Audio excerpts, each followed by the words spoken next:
Hi, ಎಲ್ಲರಿಗೂ ನಮಸ್ಕಾರ. ಎಲ್ಲರೂ ಹೇಗಿದ್ದೀರಾ? ಚೆನ್ನಾಗಿದ್ದೀರಾ ಅಂತ ಅಂದ್ಕೊಳ್ತಾ ಇದ್ದೀನಿ.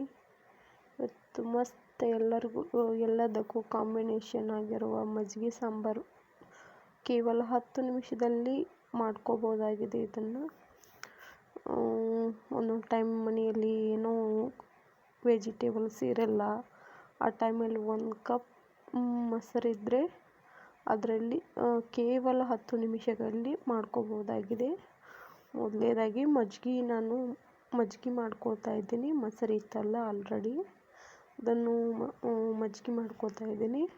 ಅದಕ್ಕೆ ಸ್ವಲ್ಪ ಚಿಟಿಕೆ ಅರಿಶಿನ ಪುಡಿ, ಜೀರಿಗೆ, ಉಪ್ಪು ಮತ್ತು ಕಡಲೆ ಹಿಟ್ಟನ್ನು ಹಾಕಿ ಚೆನ್ನಾಗಿ ಮಿಕ್ಸ್ ಮಾಡ್ತಾ ಇದ್ದೀನಿ. ಮಜ್ಜಿಗೆ ಜೊತೆನೇ ಪೈಲ ಎಲ್ಲ ಮಿಕ್ಸ್ ಮಾಡ್ಕೊಂಡಿದ್ದೀನಿ. ನೋಡಿ, ಇವಾಗ ಒಂದು 5 ನಿಮಿಷ ವೇಟ್ ಮಾಡೋಣ, ಸೈಡಿಗೆ ಇಡೋಣ.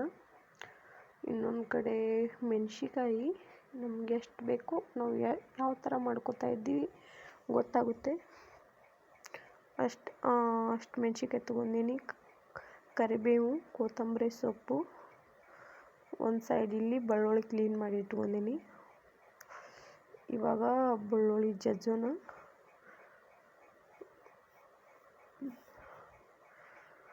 ಎಲ್ಲದಕ್ಕೂ ಚಪಾತಿಗೂ ಕೂಡ ಚೆನ್ನಾಗಿರುತ್ತೆ, ವಿತ್ ರೊಟ್ಟಿಗೂ ಕೂಡ ಚೆನ್ನಾಗಿರುತ್ತೆ.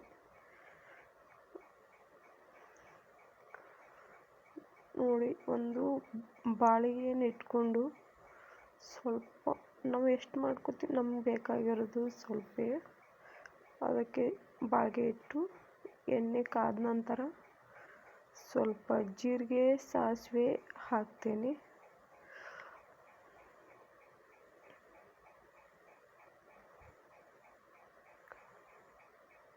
ನೋಡಿ, ಎಣ್ಣೆಯಲ್ಲಿ ಕರಿಬೇವು ವಿತ್ ಮೆಣಸಿಕಾಯಿಯನ್ನು ಪೈಲ ಹಾಕ್ಕೋಬೇಕು. ಅಂದರೆ ಆಲ್ಮೋಸ್ಟ್ ಅವೆಲ್ಲ ಉರಿ ಜಾಸ್ತಿ ಇರೋದ್ರಿಂದ ಪೈಲವನ್ನ ಆ್ಯಡ್ ಮಾಡ್ಕೊತಾ ಇದ್ದೀನಿ. ಆಮೇಲೆ ಮಜ್ಜಿಗೆಯನ್ನು ಹಾಕ್ಕೋಬೇಕು. ಇದಕ್ಕೆ ಮೊದಲೇ ಅರಿಶಿನ ಪುಡಿ ಹಾಕ್ಕೊಂಡಿದ್ದೀಯಲ್ಲ, ಸೊ ಅದರ ಸಲುವಾಗಿ ಇವಾಗೇನು ಹಾಕೋ ಅವಶ್ಯಕತೆ ಇಲ್ಲ. ಡೈರೆಕ್ಟ್ ನಮಗೆ ಸಾಲ್ಟ್ ಎಷ್ಟು ಬೇಕೋ ಅಷ್ಟು ಸಾಲ್ಟ್ ಆ್ಯಡ್ ಮಾಡ್ಕೊಳ್ಳಿ. ತದನಂತರ ಮೇಲೆ ಕೊತ್ತಂಬರಿ ಸೊಪ್ಪು ಹಾಕೋತಾ ಇದ್ದೀನಿ. ನೋಡಿ, ಸಾಲ್ಟ್ ಆಗಿದೆ ಇಲ್ಲ ಅಂತ ಒಂದು 10 ನಿಮಿಷ ಬಿಟ್ಟು ಅದು ಕುದಿ ಬರಲಿಕ್ಕೆ ಬಿಡಬೇಕು. ಸೂಪರ್ ಆಗಿರುವ ಮಜ್ಜಿಗೆ ಸಾಂಬಾರು ರೆಡಿ. ಕೇವಲ 10 ನಿಮಿಷದಲ್ಲಿ ನೀವು ಒಮ್ಮೆ ಟ್ರೈ ಮಾಡಿ.